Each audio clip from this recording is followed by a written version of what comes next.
식욕을 당기는 강한 중독성. 우리의 식탁을 점령해버린 탄수화물 식품들. 탄수화물을 제가 먹는 이유가 힘을 더 쓸 수 있을 것 같은 느낌이 들더라고요. 벗어나기 힘든 탄수화물에서 먹어도 멈출 수가 없다면 당신의 몸은 이미 망가지고 있습니다.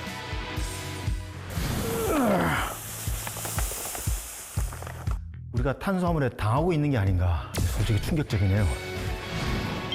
지금 탄수화물을 잡을 슈퍼푸드가 밝혀집니다.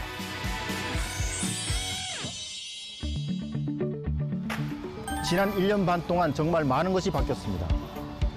그중 가장 많이 바뀐 건 식탁 위 풍경과 몸무게 앞자리가 아닐까 하는데요.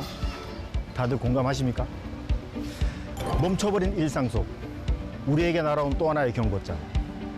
비만. 그 굴레에서 벗어날 수 있는 방법은 무엇일까?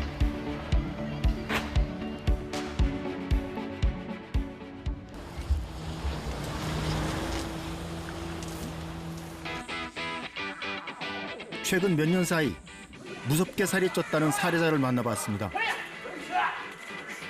무더운 여름날 씨름이 한창인 큰 체격의 남자. 울산 마동산의 별명을 가진 오, 닮았네요. 울산 마동석입니다. 반갑습니다. 울산 마동석 씨, 반갑습니다.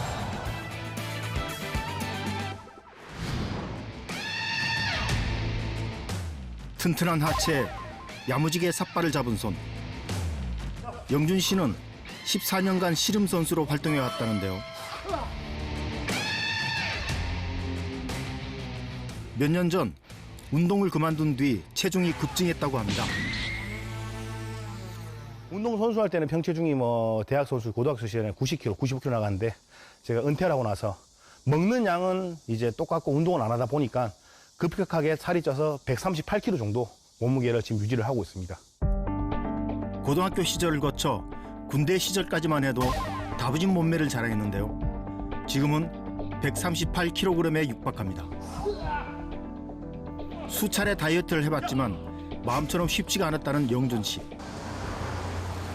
도대체 뭐가 문제일까요? 와우. 그런데 양이 예사롭지 않습니다. 더위를 날려줄 시원한 냉면. 저도 참 좋아하는데요. 칼로리가 꽤 높은 음식이죠.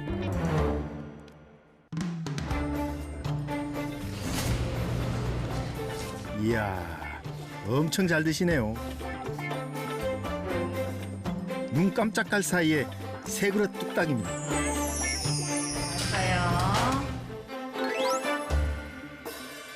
한번 먹기 시작하면 먹어도 식욕이 돋는다는 영준 씨. 음식 앞에서는 도저히 조절 불가라는데요.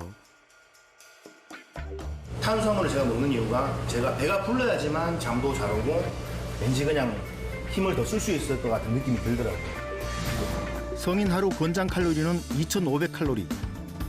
영준 씨는 늘 2배 이상을 먹고 있습니다. 일상이 곧 탄수화물이라고 해도 과언이 아닌 영준 씨. 체중이 급증하면서 건강에도 적신호가 켜졌습니다. 과연 영준 씨만의 문제일까요? 여러분의 식탁은 어떻습니까? 코로나 시대가 장기화되면서 생활 패턴도 많이 변했는데요. 최근 10년 사이 한국의 비만율은 빠르게 증가했습니다. 특히 작년에는 40세 이상 비만율이 최고치를 기록했는데요. 우리는 지금 칼로리 과잉 시대에 살고 있습니다.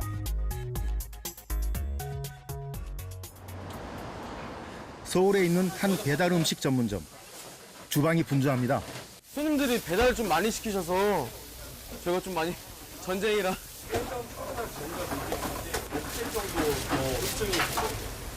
한 3배, 4배 정도는 급증이 확 된 것 같아요. 쉴 새 없이 밀려드는 주문들. 전쟁터가 따로 없다고 합니다. 외출이 어려워지면서 배달 음식은 이미 우리의 일상이 됐습니다.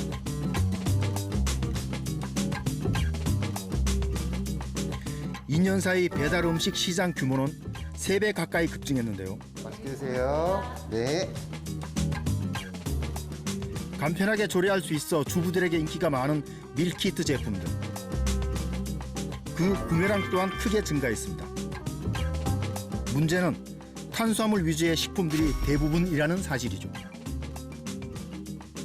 현재 우리나라는 총 칼로리의 60% 이상을 탄수화물로 섭취하고 있는데요. 총 에너지의 45% 이상을 탄수화물로 섭취하게 되면 고탄수화물 식사로 분류를 하게 되고, 따라서 우리나라는 기본적으로 탄수화물을 많이 섭취하고 있는 그런 상태입니다. 현재 한국인이 먹는 음식 중 탄수화물 식품의 비중은 절반이 넘습니다. 밥 한 공기에 들어있는 탄수화물의 양은 각 설탕 20개, 콜라 3캔과 동일하죠. 예로부터 우리는 밥이 주식인 쌀의 민족이었습니다. 하지만 몇 년 사이 그 자리를 정제된 탄수화물들이 채우고 있습니다. 그 대표적인 식품이 3대 악당이라 불리는 흰쌀, 밀가루, 설탕입니다. 탄수화물을 과량으로 몸의 필요량보다 더 많이 드시게 되면 우리 몸에 인슐린이 많이 분비하게 되는데요. 이 고인슐린 혈증이 생기면, 즉 우리 몸에 인슐린 양이 많아지면 탄수화물을 요구하는 몸으로 만들게 돼요. 그러면 전부 다 지방으로 축적하게 만드는 몸으로 만들어 버려요. 그러니까 먹는 쪽쪽 다 지방화해서 살로 이렇게 탁탁 만들어진다는 거죠. 탄수화물을 과도하게 먹으면 빠르게 소화되면서 혈당이 급격하게 올라갑니다. 그러면 혈당을 낮추기 위해 췌장에선 인슐린을 분비해 당을 에너지로 전환하는데요. 이때 에너지로 쓰고 남은 당은 내장 지방으로 쌓입니다. 우리의 식탁을 점령해버린 탄수화물 식품들. 문제는 너무 많이 먹는다는 겁니다. 하지만 솔직히 내일처럼 다가오진 않죠. 살은 좀 찌겠지만 뭐 병까지 나겠어? 라고 말이죠. 정말 그럴까요? 그래서 아주 특별한 프로젝트를 진행해 보기로 했습니다. 네, 안녕하세요. 국내 최고 스타들의 몸매를 책임지고 있는 분입니다. 한지은 트레이너. 그리고 다양한 방송에 출연해 친숙한 분이죠. 김문호 한의사. 두 분 모두 체중부터 건강관리까지 철저한 분들인데요.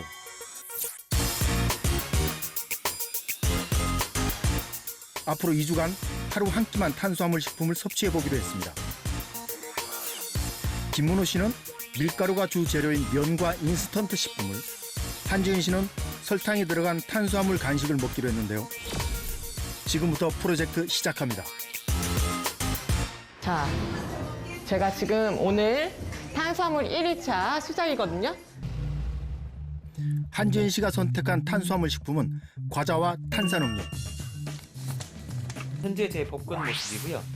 가끔 식스팩도 보일 정도로 관리는 하고 있습니다. 모자라서 사령인 한 개 추가를 했고요. 혼자 죄송합니다. 맛있게 먹어보겠습니다. 이거 제가 먹은 거고요. 네. 2개를 먹어버렸습니다. 먹으면 먹을수록 자꾸 배 보십시오. 배. 14일 동안 하루 한 끼만 탄수화물로 섭취. 과연 어떤 변화가 있을지 궁금합니다. 2주간의 프로젝트를 마치고 병원을 찾은 두 사람. 지금도 사실 저는 먹는 게 너무 힘들어요. 너무 힘들고 더부룩하고 머리도 아프고 기구도 땡기고 근육통도 오고. 체험 전과 동일한 검사를 받아봤습니다. 한지은 씨는 체중을 비롯해서 콜레스테롤, 중성지방 수치가 눈에 띄게 증가했고,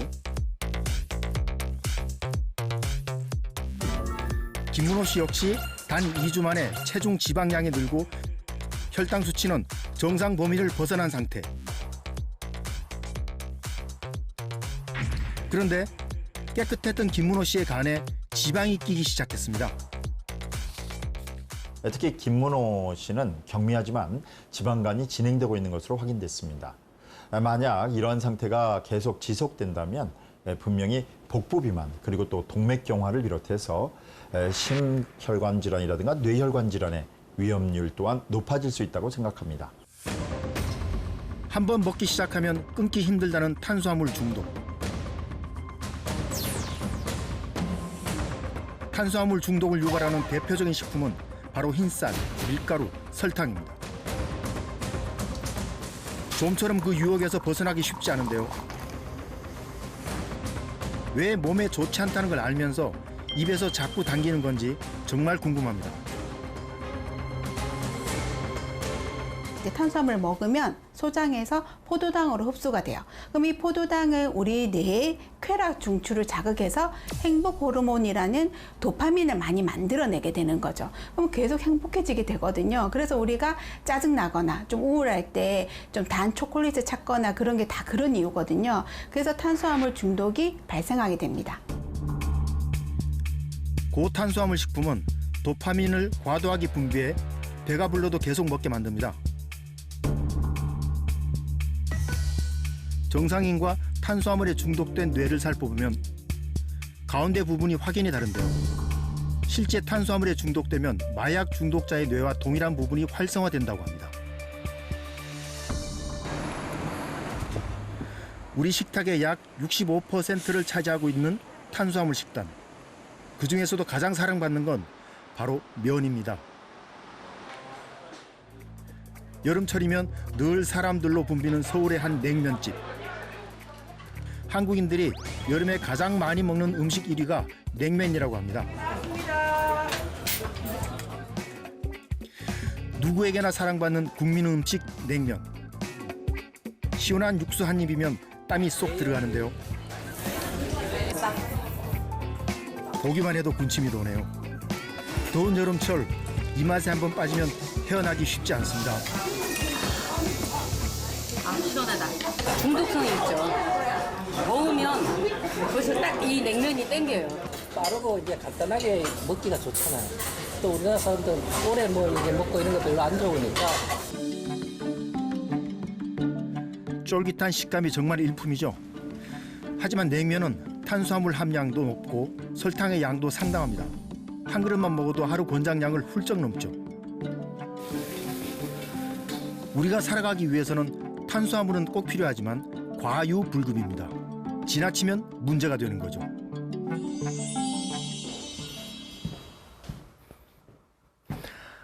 한국인들의 탄수화물 사랑, 그중 1등 메뉴가 뭔지 아십니까? 바로 라면입니다. 우리나라 사람들이 일주일에 꼭 한 번은 먹는다는 라면. 한국인들이 1년 동안 먹는 라면 양이 무려 74그릇.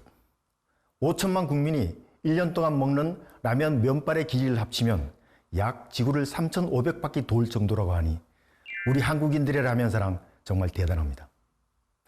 한국인들의 탄수화물 사랑. 라면 못지않은 게 바로 밥이죠. 밥. 한국인 한 명이 1년간 먹는 쌀의 양은 60kg이 넘습니다. 100살을 기준으로 따지면 무려 300포대. 감이 잘 안 오시죠? 쌀 300포대의 무게를 비교하면 1톤 트럭 6대와 맞먹습니다. 우리가 자주 쉽게 먹는 것들을 보면 빵, 떡, 분식, 피자 대부분 탄수화물입니다. 그중 대표적인 탄수화물이 있죠. 바로 설탕입니다. 과연 우리는 얼마나 많은 설탕을 먹고 있을까요? 제가 뭘 들고 왔는지 궁금하시죠? 한번 눈으로 직접 보여드리고 싶어서. 이 따르기가 되는데. 근데 만만치가 않았습니다. 26kg 정도라면 여기 하나가 15kg거든요. 15kg? 그러니까 대충 이거 누가 좀 도와줬으면 좋겠는데. 빨리 하고 집에 가야지. 일이 이렇게 커질 줄 몰랐습니다. 제작진들과 함께 붓고 채우기를 수차례 반복한 끝에 어떻습니까? 한국인 한 명이 1년 동안 먹는 설탕 섭취량이 무려 26kg. 이 정도 양입니다. 직접 이렇게 눈으로 양을 보니까 솔직히 충격적이네요. 이 정도 되면 우리가 탄수화물에 당하고 있는 게 아닌가라는 생각이 듭니다.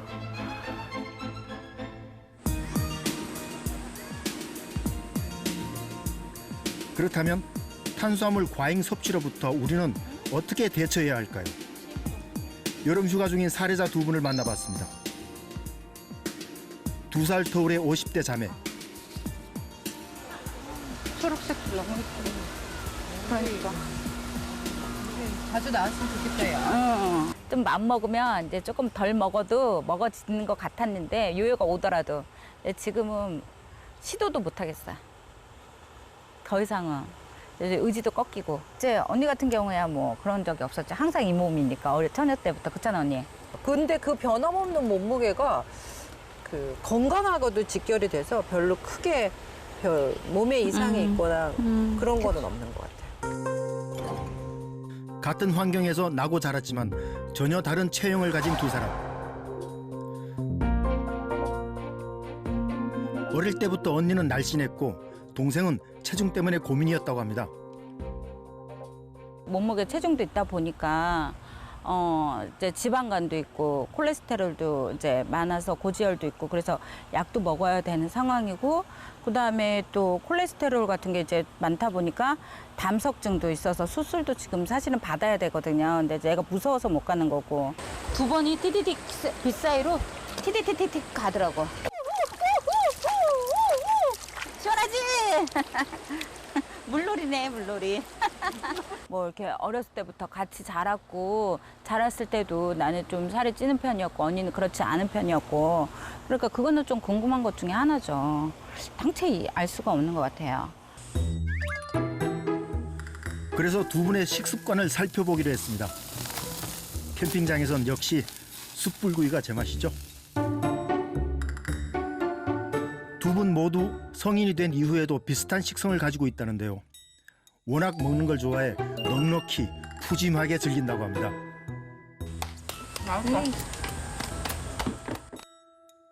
그렇게 먹기 시작하면 한 번에 끝나는 법이 없다는데요. 고기도 먹었겠다 이제. 맛있어. 이제 끝맺으면 또 이거지. 이제 자제를 한다고 조금 한다고 해도 아우 식욕이 더 생기고. 근데 언니 이렇게 많이 먹는데 왜 살이 안 쪄?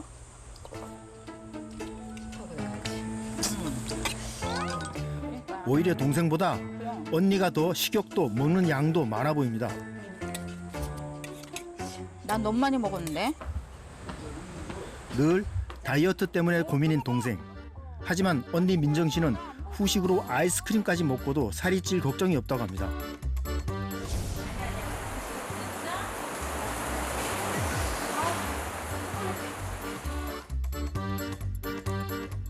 언니와 동생이 유전적으로도 비슷하고 또 두 분 다 탄수화물을 즐겨 드시잖아요. 근데 언니와는 다르게 동생분은 체중 감량을 위해서 노력을 하셨어요.